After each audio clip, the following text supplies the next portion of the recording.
There we go. Hey folks, Cornell with YouTube Fishing Vids, and look what I got myself here. Pretty in pink, right? Little pink rooster tail, little 1/16 of an ounce, and I got myself a black crappie that's big enough to eat. And why am I out here on a drizzly, dreary day? Because a few things. I was out here yesterday with my boy, and we whacked a giant 16-inch black crappie in like the first 10 minutes. And one about a little bit bigger than this one, in fact. So that's one reason.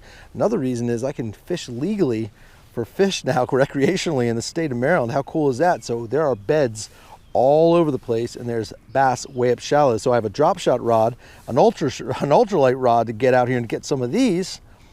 And then the third reason is because I haven't put a video up in a while. So here you go. It's gonna be a panfishing, crappie, bass, who knows what kind of day out here on the shoreline of this community lake that's not too crowded right now, because it's, like I said, pretty dreary out here, about 55 degrees. And I guess the very last reason that I'm out here is because we're going to get ourselves a crazy polar vortex tonight. Polar vortex, I think that's what they call it. Super freezing cold, freeze warnings. I'm not going to keep any of these crappie. These are just for fun. That guy's going back. Let's see what we can do today. So there's a close-up and personal look at that little 1/16 of an ounce, little pink and white and all these little pretty colors, little rainbow. I think this is like the rainbow trout. I've had this rooster tail for years and years, and it's cloudy and the water's a little murky, so I got a little bright color, and I've only been out here for about 5 minutes and got my first crappie. Over here, sitting on the ground, I've got myself a drop shot rod, and I've been out here in this lake before, and when these fish are up shallow, bass that is, there's my morning dawn. I got it on an open hook, drop shot setup with a little 1/8 ounce little bullet style pinch on weight with 6-pound test. I've caught them out here. Then there's big ones, there's small ones. There's just a lot of action out here, guys. So we're gonna walk the shoreline, see if we can make this happen, and see if I can get my line tugged a few times before I really get dumped on with the rain. So this little ultralight setup I have to throw an itty bitty 1/16 of an ounce little rooster tail like this is just a 5.5 foot ancient old Shimano ultralight rod with 4-pound test fluorocarbon and a tiny itty bitty little 500 series Spyrex Shimano reel. So it just launches this itty bitty little rooster tail way out there, covering tons of water. And what I'm going to be doing is when I see those beds, and I've got some polarized glasses on, some ambers, so this cloud cover and this slightly stained water, I can still see these really bright spots where those beds are for those bass, and I should be able to pluck a couple of those off as I see them. So let's just play. Oh, I just got a big boil right there. Big boil of something. Just decided to look at my rooster tail. So let's go back out there and get them. I may take that statement back about not keeping all the crappie. If I get something big, if I catch something like we caught yesterday, my son and I, that 16-inch black crappie, which is just insane. In fact, take a look at this video of this giant black crappie we caught just yesterday on a beautiful, sunshiny, windy day. I might keep a couple of those if I see them. I got a stringer in my pocket just in case. And since we weren't allowed to fish recreationally for the past few weeks here in Maryland, I got used to bringing a fish or two home, so I might just do it.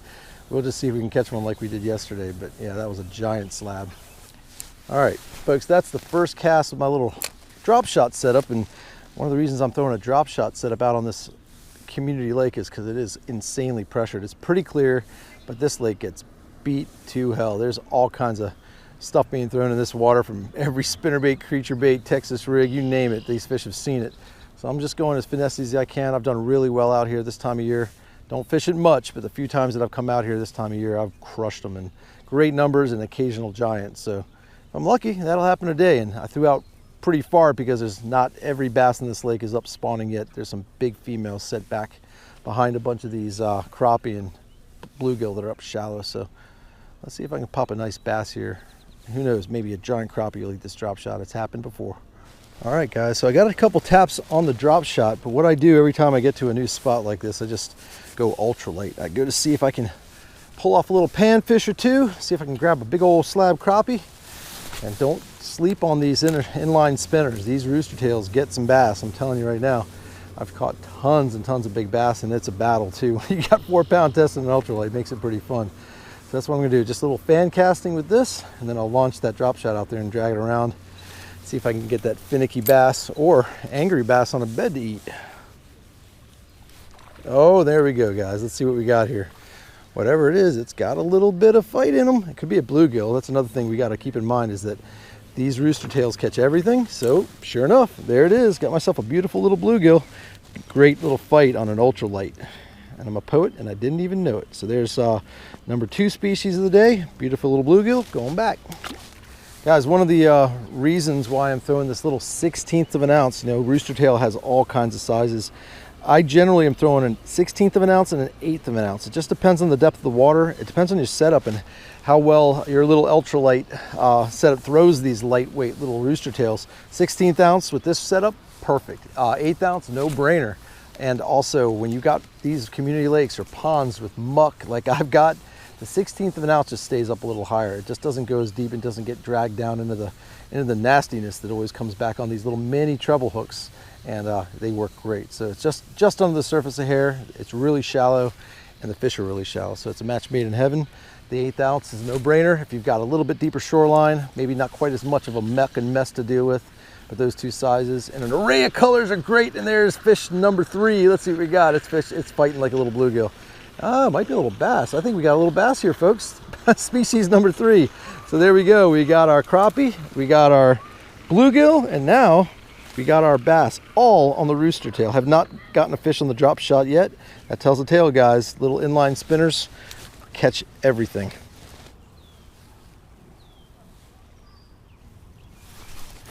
All right, guys, there we go. We are game on with the drop shot. So I stuck in this spot for a minute, a little bit of fan casting, and there's the first decent little bass of the day. Pretty awesome, right? And guys, I have a method to this madness, and I'm going to show you why I'm throwing a drop shot mainly. Take a look at that muck and mess. If you guys have ponds, community lakes, and you look down in the water and you see this mess and you've got this to deal with, there ain't no way you're throwing a shaky head. There's no way you're throwing Texas rigs reasonably. That's just not happening. So drop shots keep your bait off the bottom, and they keep your bait off the bottom. And if you use what I've lost, which was my little bullet style pinch on gremlin weight, which was only an 1/8 of an ounce. So the lightest weight you can get away with to get your bait down, give yourself a little contact at the bottom, is the best thing you can do for yourself. This is not normal, guys. I normally don't have myself an open hook design. I usually have a Texas rig, and I might switch that up depending on how things are going today, but I need to put myself another weight on. I'm keeping it kind of short because those bass are right on the bottom, like I said, up shallow, making some beds. So that's my routine with this kind of mess and muck. Definitely a drop shot, definitely on pressured lakes. It gets it done, guys. Guys, this is how I get it done. I'm literally, you don't see me now because I just have a chesty on, but in my pocket is 1 bag of roboworms. That's actually more than I need. I just brought the whole bag of roboworm 6-inch morning dawns. Inside the bag, if needed, I bring some extra hooks, and those are the actual rebarb roboworm hooks in 1/0 in their light wire. And there's those Gremlin split shot bullet style 1/8 ounce weights that I use. Really economical, guys. You know, pond fish and things like that from the shoreline, you definitely don't want to be messing around fishing tungsten and all those kind of expensive weights off the shore. So all I'm going to do is take my setup right here that I have that's now missing its hook, missing its weight. I'm going to take this little pinch on deal. Hopefully you can see everything. I'm not used to doing everything here just in front of a chesty, but there's that single little, I think that's just a little number 1 drop shot hook, and I'm going to open this up just a hair. It's actually already opened up, and I also have a tiny little knot. You can barely see it, but I just made a little overhand knot, made a little knot in the line. And guys, I'm telling you right now, an 1/8 ounce, pinch it on your line like so. I'll actually open it up just a little more. This isn't easy to do when I'm trying to show off to you guys how to do this stuff, but all we're doing is taking the line in there, and we're just pinching it on. All we do is pinch that on. You don't even need pliers. You pinch it on, you slide it down to the little knot right there, and that's it. So there's a little 1/8 ounce steel, tiny short little leader.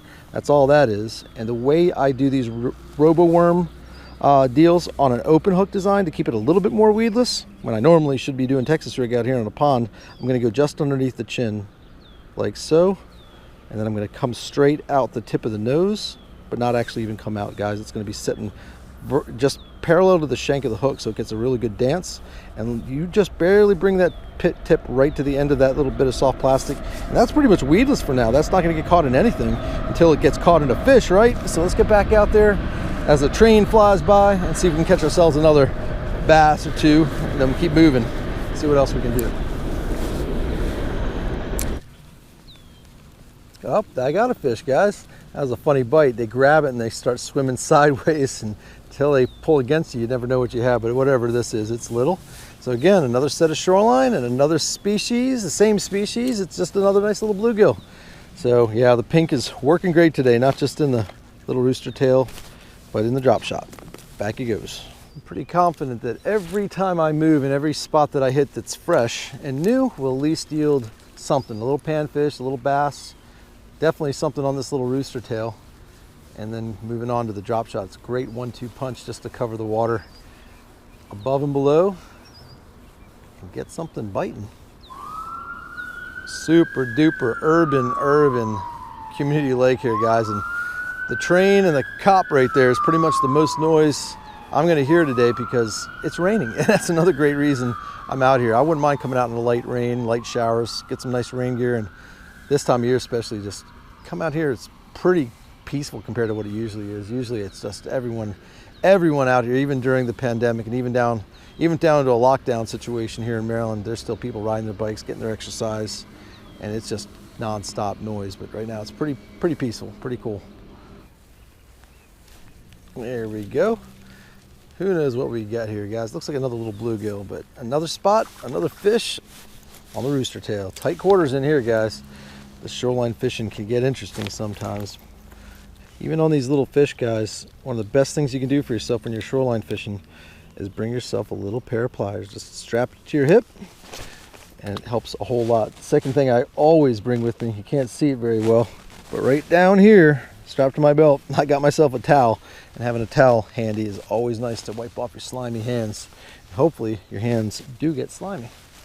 All right, I'm back to Old Faithful. I'm getting my little 1/0 RoboWorm rebarb light wire hook going nose deep, only about to the barb on my 6-inch RoboWorm here. And I'm going Texas rig, guys. It's just a little mucky. Again, I only had that open hook design on because that's what I had on because I was fishing deeper water recently with my drop shot in completely different places. And now that I'm in the muck and nastiness, I'm going back to my classic Texas rig. So here we go. Just like so. Bear it right back up in the hook. We're going to get that as straight as possible. And again, with that little keeper and that little deal, that's the Texas rig beauty right there. 6-pound test. I got my 1/8 ounce, and I lengthened up the leader just a little bit because when you cast out and that weight hits the bottom, that's giving this a lot of action, just letting it flutter around. So I've got a bed, folks. I've got a bed right in front of me. I don't know if he's going to eat, but it's a pretty decent fish. So now that I'm hooked up with this completely weedless deal, I'm going to swim it over right to the edge of his bed, and I'm going to play a little bit. Let's just see if I can latch him on. All right, this bass is not interested, it looks like. I'm going to give him one more try, but just to let you folks know, I just don't know if I mentioned it earlier, but I'm on day 2 of no more not being allowed to recreationally bass fish. Maryland lightened the restrictions on what we can and can't do during this lockdown here during the pandemic in Maryland. And we can now recreationally bass fish, which is great. We can recreationally get out there and do the things we love to do without just fishing for food, which is what it's been like for the past few weeks. So going after this bass here on a bed is perfectly legal, and I am very happy that I'm able to do it. But he ain't biting, so we're gonna move on. There we go, folks. Let's see what we got here. A little bit bigger panfish, I can tell from a distance. Looks like a nice bluegill. Let's get it over the log. That's a nice one, guys. Look at that beauty. They're pretty in here too, aren't they? Really nice, deep, dark colors. Beautiful bluegill. There we go. What do we got here, guys? Looks like a little bass came up and ate my rooster tail off the pier.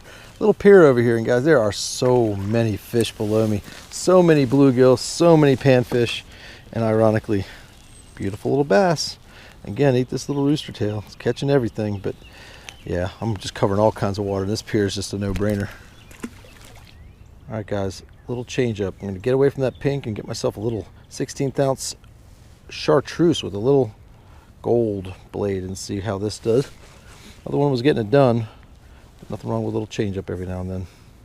Guys, look at the size of that giant koi in this community. Like, holy crap. Didn't know those bad boys were in here, but he is a giant and he is pretty. Wow, what a fish. I hope I don't hook one of them with this 4-pound test. I'd be in trouble. All right, I can't always tell if there's something in it, but I'm throwing it every light spot I see because there's usually a bass in them this time of year, and this one is big. This is a big looking bed right here. Just get just past this tree. I'm gonna get right into this bed with this little RoboWorm, see what happens. Oop, there's a bluegill tapping at it before I even got in the bed. Let's see if I can get to the bed and not lose my worm first. All right, I think we're about in there.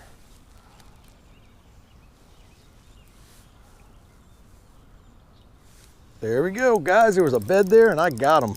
Nice bass. Check that out. Awesome. Aim at those light spots, guys, and you're gonna have some fun. That's a nice male bass right there. Awesome. Very, very cool. Let me see what I can do about this, because he's just perfectly hooked and I can reach him without breaking that line. We're in good shape. Check that out, guys. And yeah, that Texas rig deal is the deal. A little easier to get the hook out. Definitely keeps it weedless. And there we go. First decent bass of the day on the drop shot. All right, just in case there's a female, I threw in there one more time and nothing. And what I'm trying to do is probably not waste time just blind casting that drop shot for bass. I'm just trying to have fun, catch all kinds of stuff, maybe catch a big crappie. That's the real hope and dream. Bluegill true does not hurt with this little finesse little rooster tail, but that's what I'm doing. Just fan casting continuously. Catch a couple, see a bed, drop in there, catch a bass. That's kind of the routine today, and just keeps the day busy and fun. There's a bite on the rooster tail right there. There we go, guys. All right, made it to the other side of the lake. There was a lot of territory I could not get to on that other side, so I made it around and got myself probably the second biggest, or close to the same size as that bigger bluegill. Another beauty. Guys, I think I got the smallest fish of the day. Back-to-back casts. First a bluegill, and if this is a bluegill, it's tiny. If it's a bass, it's tiny. I win, guys. I win the smallest fish of the day contest, and lo and behold, it's the tiniest little bass. Isn't it cute as can be? Look at that little guy eating up that little tiny, itty bitty little rooster tail. That's just a cool picture, isn't it? Going back. Okay, guys, here we go. It ain't micro fishing, but it's close. You got another little bluegill. So my plan is effectively to walk the whole lake. I'm just gonna walk the whole lake and see what happens today. I'm just trying to have some fun. It's just so great to be out, and it's a great day to be out. Again, it's raining a little bit, so the crowds are light. I've seen maybe like 3 guys out here doing a little bit of fishing, and that's it. Normally this place is packed, so I think we're doing pretty well today. So not much more shoreline to cover, but enough to probably end up with a couple more fish, and hopefully that one more big fish that we might find up shallow. Oh boy, back-to-back casts there. That's a little bit better fish. Back to back. I think it's another bluegill. Definitely a little more meat to this guy. Let's see what we got. This place has got a bunch of fish. There's a little more pale on that guy. Still pretty, still pretty. He got every single one of those trebles in his mouth. Again, another good reason to always bring your pliers. Keeps from hurting the fish too much. Oh, guys, we got our first decent bass on the little rooster tail. Man, he came up out of nowhere, super shallow. These guys are camouflaged so good against this muck. I think I can still do that even with this little guy. Look at that chunky little bass. Oh my gosh. Guys, does he not look like a cartoon character or what? Tell me that is the weirdest looking face I have ever seen on a bass that I've ever caught. Only a face a mama could love right there. Let's get this out a second. Give me a sec. Mama's gotta love you, but you are the goofiest looking bass I have ever seen. Guys, seriously, there's a cartoon character. I cannot remember who it is, but Cartoon Network something. But just tell me down in the comments below who and what cartoon character that bass resembles, because that is not hilarious. That's not an injury or anything. That is a deformed bass. There's not a scar on him, so he was born that way. Going back. All right, I have made it back to my starting point, the shoreline where it all began, where I got just one crappie to start the day and not a single crappie after that. Just a bunch of bluegill, a couple nice bass, and now I've got the drop shot on my hand permanently for the rest of my efforts. I see a bed right in front. I know the bass are definitely hovering on the shoreline, so I'm going to play a little bit, try and get a sign out fish. It's been a great day of just ultralight fishing, a little bit of finesse fishing out here in the rain, and let's just see if we can end it on a big bass note. Let's see what I can do. Guys, there it is. That's the bite I was looking for. I casted it way out there, and hopefully this is a decent fish. It's a good one, guys. Maybe I should have been doing this all day, but that little rooster tail was fun. But this is a great way to end the night if I can bring him in. It's a good fish. That's a good fish from the shoreline on an extremely heavily pressured lake. Great fish stand tonight. Great, great fish. Here he comes. Perfect. All right, good deal. Thank you, Mr. Roboworm. Thank you, Dropshot. Thank you, Rainy Community Lake. And folks, as always, I appreciate you joining me. As always, I appreciate you subscribing. And until we meet again, over and out.